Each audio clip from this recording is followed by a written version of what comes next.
The canopy glass starts turning brown. That's how it begins. Not with an explosion, not with a fireball. Just a change in color, like a camera lens fogging from heat.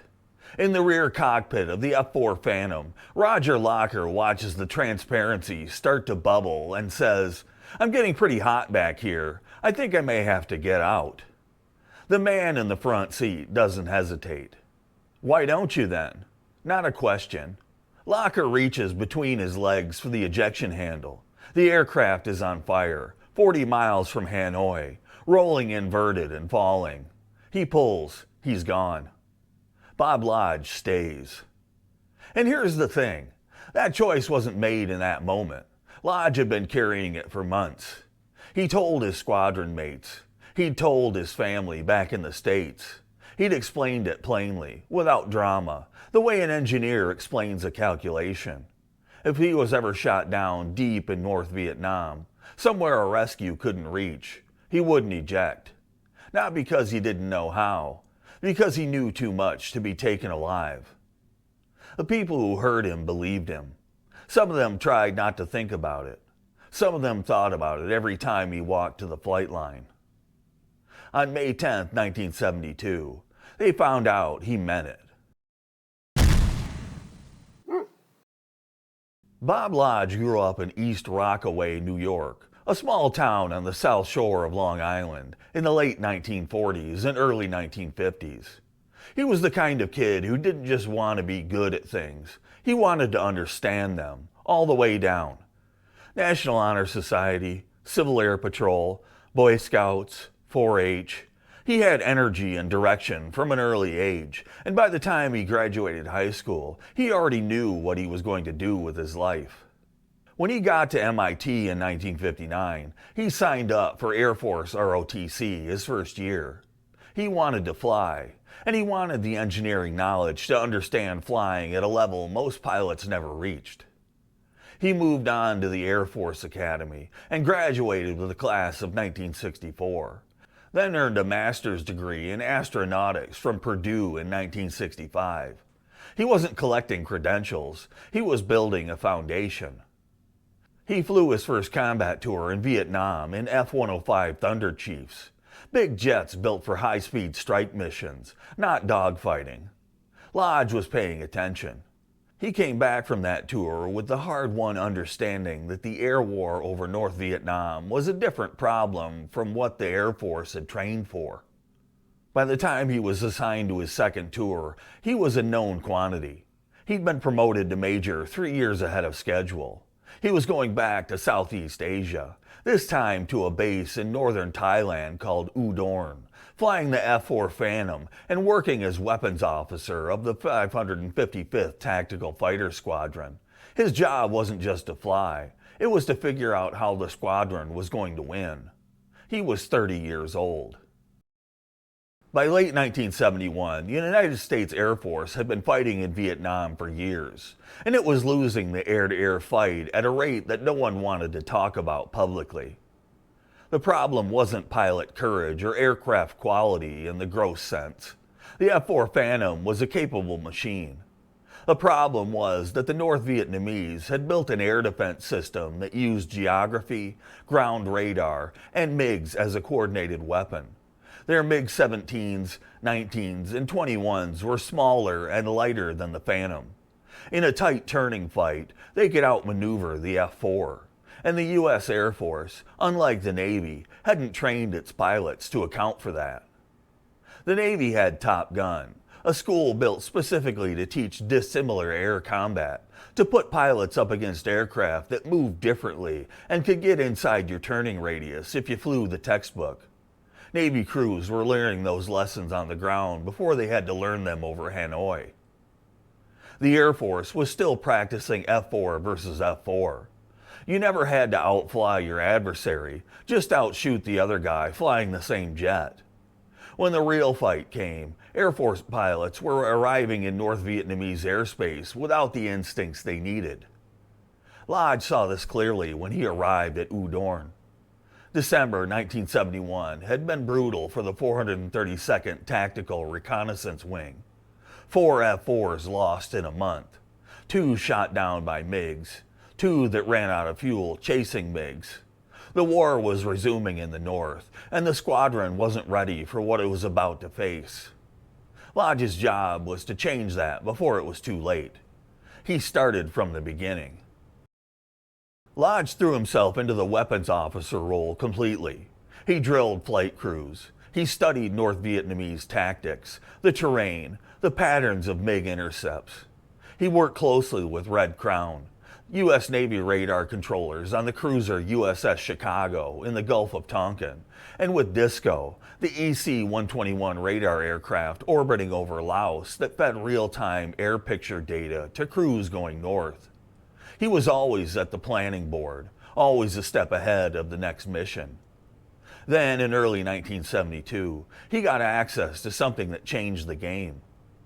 There was a modification, classified so deeply that even its code name was secret. The system used the very electronics the North Vietnamese relied on to keep their own radar from shooting down their own planes. MiGs broadcast a signal so friendly ground radar could identify them. Lodge's modification could intercept and read that signal. That meant an F-4 crew with this system could detect a MiG far beyond visual range, before the fight even started, before the enemy pilot knew anyone was there. Lodge arranged to have 10 F-4Ds transferred from South Korea to Udorn, aircraft already fitted with this system. He worked directly with the test officer who'd flown with the aircraft, learning the details in a way that required exactly the technical foundation Lodge had spent years building. He wasn't just using the system, he understood it, the way an engineer understands the thing he designed. He knew the circuits, the logic, the limits, the failure modes.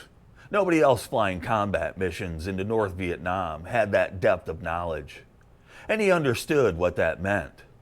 If he was shot down over the north, if he was captured, if the North Vietnamese, who had proved at the Hanoi Hilton that they were willing to break American POWs through months or years of torture, got hold of him and started asking questions, he would eventually answer.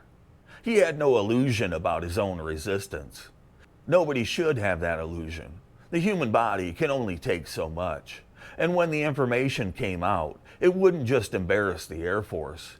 It could end the one genuine tactical advantage the 555th had over the MiGs. Lodge made a decision. He told his squadron mates. He told his family back home. He was matter-of-fact about it, the way an engineer explains a calculation. If he went down somewhere a rescue couldn't reach, he wasn't going to eject. The information in his head would go with him. He said it enough times to enough people that no one who knew him doubted it. De Bellevue described it plainly later. Lodge knew that if the enemy got their hands on him, they'd get the knowledge out of him eventually. You can't not talk. Lodge removed that variable entirely. Before his next flight, Lodge told Roger Locker exactly this. Locker heard it, and then they went to the flight line. May 10, 1972 was the first major day of Operation Linebacker, the largest strike package of the war. President Nixon had authorized the resumption of bombing across the north, and 120 aircraft launched that morning against bridges, rail yards, and transportation nodes around Hanoi. Everything the North Vietnamese used to funnel men and weapons into the south. Running ahead of that strike force, running into the teeth of the MiG defenses so the bomb-laden aircraft behind them had a clear path, was a 4-ship of F-4s from the 555th, call sign Oyster. Oyster 1 was Lodge and Locker. Oyster 3 was Steve Ritchie and Chuck de Bellevue. Their job was to kill MiGs. They crossed south of Yen Bai, one of the main North Vietnamese fighter bases northwest of Hanoi, and turned northeast. Almost immediately, the radios came alive. DISCO was broadcasting bandit calls from over Laos. Red Crown, out in the Gulf, had contacts. The air picture was filling up fast. 2 IFF returns in front of them, which probably meant 4 MiG-21s, flying in 2 aircraft elements, closing at 1,000 knots combined. Lodge had the advantage he'd built. When the MiGs came into range, he fired. Clean hit, one MiG down. Oyster 2 got another. Ritchie and de Bellevue in Oyster 3 locked onto a third and fired. It came apart in the air and its pilot ejected. Oyster 1 pressed on. Lodge had a fourth MiG tracked, his third kill of the day, which would have put him at 3 career kills total. He was working the shot. He was getting ready to fire, and from somewhere above him, from a position none of the Oyster crews had detected, 2 MiG-19s came down. High to low, fast, the lead MiG-19's 30mm cannon opened up at close range. One burst caught the right engine. Another hit the hydraulics on the left side. The F-4 lurched, then stopped flying. It was ballistic now, tumbling, falling toward the ground. Fire started coming through the rear cockpit. Locker could feel the heat. The back canopy was turning brown. Locker said, "I think I'm going to have to get out." Lodge looked over his shoulder. "Why don't you then?" Here's something important about that moment. Lodge had already set the ejection system the way he wanted it. In the F-4, the front seat pilot can link both ejection seats together. Lodge had kept them independent. Locker's seat was Locker's to fire, no one else's. Lodge wasn't going to force Locker to stay. He had already decided what he was going to do, and he'd given his back seater every chance to go. Locker reached between his legs and pulled the handle. Somewhere below 9,000 feet, upside down, over North Vietnam, he was out. De Bellevue and Ritchie, watching from Oyster 3, saw Lodge's F-4 in its final trajectory. They looked for chutes. There was one. It was Locker's. They didn't see another one. Bob Lodge went in with the plane. Roger Locker landed somewhere in the hills northwest of Hanoi. For the next 23 days, he evaded North Vietnamese ground patrols on foot, surviving on whatever the jungle offered, hiding in daylight and moving at night. He made radio contact eventually, and what happened next became one of the most extraordinary rescue operations of the entire war. The commanding general of the 7th Air Force essentially stopped the air war to get him out. He sent 119 aircraft, fighters, rescue helicopters, support planes, deeper into North Vietnam than any rescue attempt had ever gone. They got Locker. He came out alive, having set a record for evasion time inside North Vietnam that still stands, in what remains the deepest rescue mission of the entire war. Lodge's remains weren't recovered during the war. They stayed in North Vietnam until 1977, when the Vietnamese government repatriated them. He was buried at the U.S. Air Force Academy Cemetery in Colorado Springs, the school where he'd earned his commission, where it all started. What he left behind in the air, operationally, was extraordinary. The 555th, the squadron Lodge had spent months preparing, the crews he drilled and equipped and wired for combat, went on to accumulate 19 MiG kills from May through December of 1972. That was more than any other fighter squadron in Southeast Asia for the entire conflict. Their sister squadron, the 13th, added 8 more. Steve Ritchie finished the year as the first U.S. Air Force ace of the Vietnam War, with 5 kills.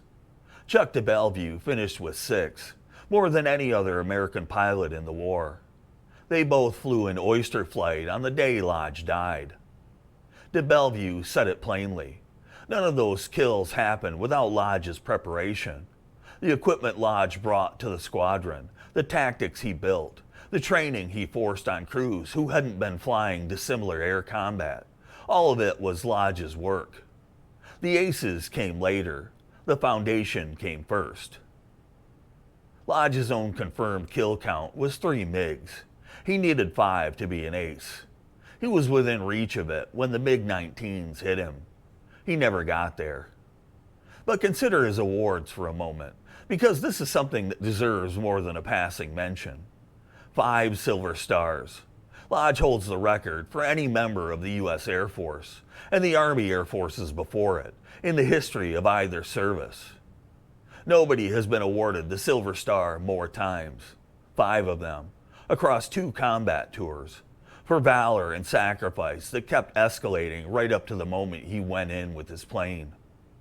On top of that, multiple distinguished flying crosses, 37 air medals, the Purple Heart, and the Jabara Award, given posthumously in 1974, named for James Jabara, America's first jet ace, for extraordinary achievement in aerial combat.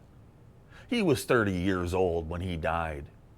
He'd already set a record that's never been broken.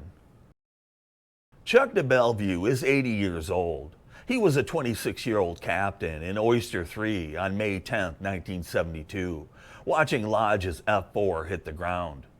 He's been carrying this story for more than half his life. In October 2025, de Bellevue went public with a campaign to have Lodge's highest Silver Star upgraded to the Medal of Honor. The Silver Stars were deserved, but de Bellevue concluded they didn't capture what Lodge had actually done. Lodge hadn't just fought well.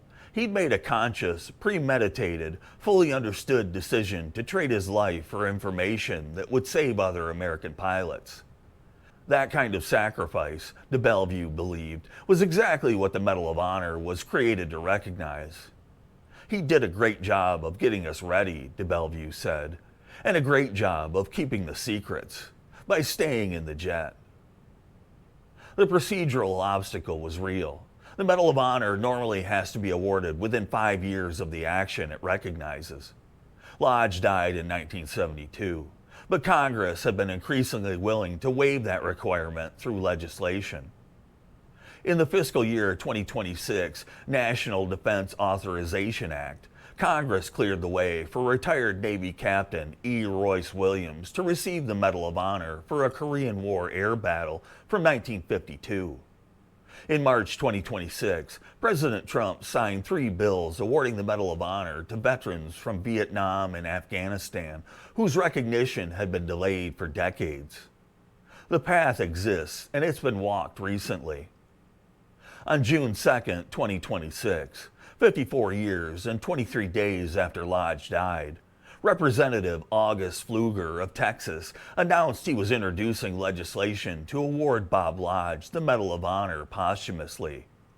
Pfluger is a former Air Force F-22 pilot. He understood the story in a way that went beyond policy. He'd flown combat. He knew what it meant to make a decision in the air. Saving other human beings, putting your life at risk, and paying the ultimate sacrifice so that others may live, Pfluger said. That's exactly what Major Lodge did. His co-sponsors were Representative Darrell Issa of California and Representative Jake Elsley of Texas. The Air and Space Forces Association, the Air Force's major veterans organization, announced its full support for the legislation. The bill hasn't passed. There's no guarantee it will. But the case for Lodge isn't complicated. He went to war, built a weapons program that turned an air campaign, understood exactly what his capture would cost, and arranged his final moments so that his backseater could survive while he stayed with everything the enemy would have wanted. He'd made that decision months before it mattered. He'd told people who loved him. And when the moment came, 40 miles from Hanoi with fire in the cockpit, he kept his word. There's a photograph of Bob Lodge and Roger Locker in the cockpit of their F-4 at Udorn, taken in early 1972. Lodge is on the left. They look relaxed. 2 guys who've flown a lot of missions together and know how to be comfortable before a hard one. The photograph predates May 10th by a few months. It predates the decision Lodge had already made. Locker made it home. He retired from the Air Force as a colonel in 1998. Lodge came home in 1977 in a different way and was buried at the Academy in Colorado Springs. 5 Silver Stars, a record that's never been broken, more than anyone in the history of the Air Force, across every war, every conflict, every generation of airmen. Still the most. Whether the Medal of Honor follows is up to Congress. Chuck de Bellevue has spent the last year of his life making the case. I think he's right. I'm Dave. Thanks for watching. Drop a name in the comments, someone you think deserves a story on this channel. And if this kind of history matters to you, hit subscribe. I'll see you in the next one. Oh, Dave.